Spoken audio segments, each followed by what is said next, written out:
While P&M is still working to power customers, there's another company in our state trying to do the same thing. Jemez Co-op services part of northern New Mexico, including Española. But as Cassie Foote reports, some have been without power since the snow first started to fall. We're doing our best. We're just doing a lot. It's a tough job for those guys to be out in the cold, and they're doing it. Jemez Co-op General Manager Joseph Sanchez says they're doing what they can to get power back on. There are still thousands of customers without power tonight across the Española Valley.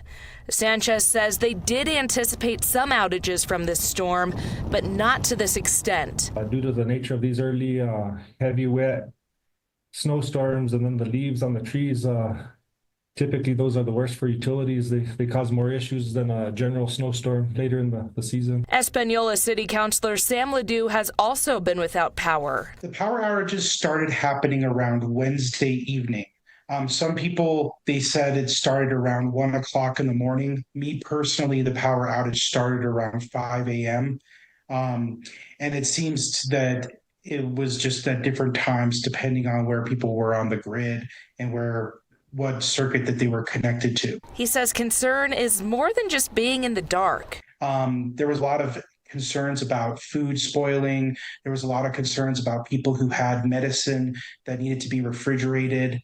I myself, went to my parents' home because I had medicine that needed to be refrigerated and brought it to my parents' home in Nambe.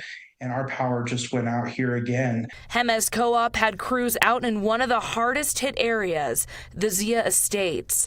Ledoux says the city has opened up some warming areas as well, and he hopes to get more available. We partnered with the county to open the Lucero Center over on the west side as a heating center, and it was open overnight to anybody who needed it, who needed warmth.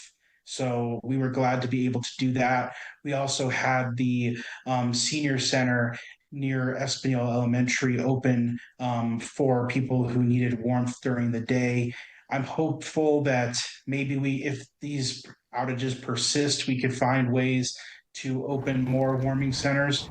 I do believe that Jemez is doing everything they possibly could to restore the power.